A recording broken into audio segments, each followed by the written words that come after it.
ಕೊನೆಯಲ್ಲಿ ಅವರು ಭಿಕ್ಷೆ ಬೇಡಿದ್ರು. ಸಿದ್ದರಾಮಯ್ಯನವರು ಕೊನೆಯಲ್ಲಿ ಡೆಲ್ಲಿಯಲ್ಲಿ, ನನಗಿರೋಂಥ ಮಾಹಿತಿ, ವಿರೋಧ ಪಕ್ಷದವ್ರ ಮಾಹಿತಿ ಇದ್ದೇ ಇರ್ತದೆ, ನನಗಿದೇ ಇದ್ದೇ ಇರ್ತದೆ, ಭಿಕ್ಷೆ ಬೇಡಿದ್ರು.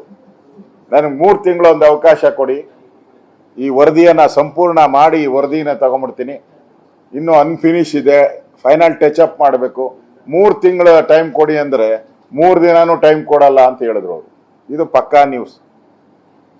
3 ದಿನಾನೂ ಟೈಮ್ ಕೊಡದೆ 2 ದಿನದಲ್ಲಿ ಗೇಟ್ ಪಾಸ್ ಕೊಟ್ಟಂಥದ್ದು ಈ ಕಾಂಗ್ರೆಸ್ಸಿನ ಸಂಸ್ಕೃತಿಯನ್ನ ಸ್ಪಷ್ಟವಾಗಿ ತೋರಿಸ್ತಾ ಇದೆ.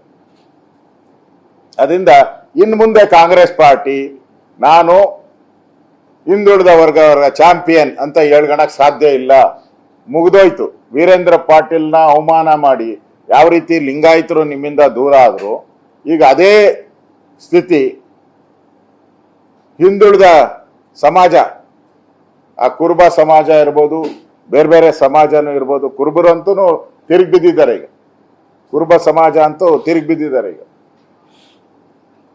ಎಲ್ಲರೂ ಕೂಡ ಇವ್ರಿಗೆ ಸರಿಯಾದಂಥ ಪಾಠ 2028ಕ್ಕೆ ನಿಮ್ಗೆ ಸರಿಯಾದಂಥ ಪಾಠವನ್ನ ಈ ರಾಜ್ಯದ ಸಮುದಾಯಗಳು, ಯಾವ ಹಿಂದುಳಿದ ವರ್ಗದ ಸಮುದಾಯದಿದೆ ಅವರು ಪಾಠವನ್ನ ಕಲಿಸ್ತಾರೆ ಅನ್ನೋ ಒಂದು ಎಚ್ಚರಿಕೆಯನ್ನು ಕೂಡ ನಾನು ಕಾಂಗ್ರೆಸ್ ಸರ್ಕಾರಕ್ಕೆ ಕೊಡ್ತಾ ಇದ್ದೀನಿ. ಇನ್ನು ಈ ಸರ್ಕಾರ ಡ್ರೈವರ್ ಬದಲಾಗಿದ್ದಾನೆ ಅಷ್ಟೇ. ಈ ಸರ್ಕಾರದಲ್ಲಿ ಡ್ರೈವರ್ ಬದಲಾಗಿದ್ದಾನೆ, ಬಸ್ ಅದೇ, ಸೀಸ್ ಆಗಿರೋ ಬಸ್ ಅದೇ, ಕೆಟ್ಟೋಗಿರೋ ಬಸ್ ಅದು, ಇಂಜಿನ್ ಕೆಟ್ಟೋಗಿದೆ. ಡ್ರೈವರ್ ಬದಲಾದರೆ ಏನು, ಕೆಟ್ಟೋಗಿರೋ ಬಸ್ಸಲ್ಲಿ ಓಡೋಕೆ ಸಾಧ್ಯನಾ ರಾಜ್ಯ ಅಂತ. ಸಿದ್ದರಾಮಯ್ಯನವ್ರು ಮೊದಲು 2 ವರ್ಷ 3 ವರ್ಷ ಈ ಲಾರಿನ ಓಡಿಸಿದ್ರು. ನಮ್ಮಲ್ಲಿ ಗಾದೆ ಇದೆ, ಯಾರ ಮನೆ ಆದ್ರೂ ಹಾಳನ ಮಾಡ್ಬೇಕು ಅಂತಂದ್ರೆ ಹಳೆ ಲಾರಿ ಕೊಡಿಸ್ಬಿಡಿ ಅಂತ ಹಿಂದೆ ಗಾದೆ. ನಮ್ಮಲ್ಲಿ ಗಾದೆ ಇದ್ದಿದ್ದು, ಗಾದೆ ಮಾತು ಹೇಳ್ತಾ ಇದ್ದೀನಿ. ಯಾರ ಮನೆನ ಹಾಳು ಮಾಡಬೇಕು ಅಂದ್ರೆ ಅವ್ರಿಗೊಂದು ಹಳೆ ಲಾರಿ ಕೊಡಿಸ್ಬಿಡ್ಬೇಕಂತೆ. ಹಂಗೆ ಸಿದ್ದರಾಮಯ್ಯನವರು ಡಿ ಕೆ ಶಿವಕುಮಾರ್ ಅವ್ರಿಗೆ ಹಳೆ ಲಾರಿ ಕೊಟ್ಟವ್ರೆ. ಇದು ಕೆಟ್ಟೋಗಿರೋ ಗಾಡಿ. ಇದು ಮೊದಲ ವರ್ಷ ಸಾಲ ಮಾಡಿದ್ರಿ, ನಂತರ ಇನ್ನೊಂದು ಸಾಲ ಮಾಡಿದ್ರಿ,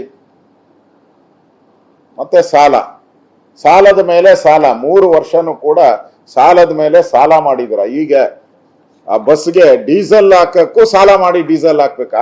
ಆ ತರದ ಬಸ್ಸು ಇವತ್ತು ಡಿ ಕೆ ಶಿವಕುಮಾರ್ಗೆ ಕೊಟ್ಟಿರುವಂಥದ್ದು. ನಾನು ಈ ಸರ್ಕಾರ ಕೇಳಕ ಇಷ್ಟಪಡ್ತೀನಿ, ಮುಖ್ಯಮಂತ್ರಿ ಬದಲಾದ್ರೆ ಲೆಕ್ಕಪತ್ರ ಬದಲಾಗ್ತೈತಾ? ನಮ್ಮ ಫೈನಾನ್ಸ್ ಡಿಪಾರ್ಟ್ಮೆಂಟ್ ಇರೋ ಲೆಕ್ಕಪತ್ರ ಮುಖ್ಯಮಂತ್ರಿ ಬದಲಾಯಿತು, ಫೈನಾನ್ಸ್ ಅಲ್ಲಿ ಇರೋ ಲೆಕ್ಕಪತ್ರ ಬದಲಾಗುತ್ತಾ?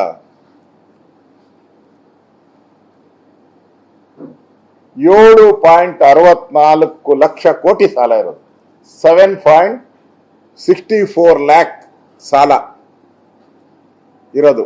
ನಮ್ಮ ಬಡ್ಜೆಟ್ ಎಷ್ಟು? ಆಸುಪಾಸ್ 4 ಲಕ್ಷದ ಒಳಗಡೆ ಮಾಡ್ತಾ ಇದ್ದೀವಿ. 4 ಲಕ್ಷ ನಮ್ಮ ಬಡ್ಜೆಟ್. ನಮ್ಮ ಸಾಲ ಎಷ್ಟು? 7,64,000 ಸಾಲ. ಕೋಟಿ, ಲಕ್ಷ ಕೋಟಿ, ಲಕ್ಷ ಕೋಟಿ. ಅಂದ್ರೆ ನಮ್ಗೆ ಆದಾಯ ಬರೋದಕ್ಕಿಂತನೂ ಕೂಡ ಸಾಲನೇ ಜಾಸ್ತಿ ಆಗ್ಬಿಟ್ಟಿದೆ. ಆ 4 ಲಕ್ಷ ಒಳಗಡೆ ಇತ್ತು ಮೊದಲು, ಅದನ್ನು ದಾಟಿಸಿದ್ದೆ ಸಿದ್ದರಾಮಯ್ಯ 3 ವರ್ಷದಲ್ಲಿ. ಅಂದ್ರೆ ಬರೋ ಆದಾಯ ಸಾಲ 2 ಈಕ್ವಲ್ ಆಗಿತ್ತು.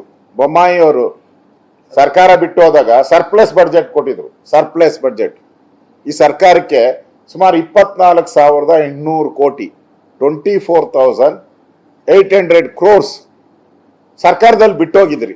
ನಮ್ಮ ಸರ್ಕಾರದ surplus budget on record, it is A surplus budget. ಮತ್ತೆ ಬಡ್ಜೆಟ್ ಅಸೆಂಬ್ಲಿಯನ್ನು ಕೂಡ ಸರ್ಪ್ಲಸ್ ಬಡ್ಜೆಟ್ ಅಂತಾನೆ ಮಂಡನೆ ಮಾಡಿದ್ ನಾವು. ಸಿದ್ದರಾಮಯ್ಯ ಬಂದ ಮೇಲೆ ಅದನ್ನ 7,64,000 ಕೋಟಿಗೆ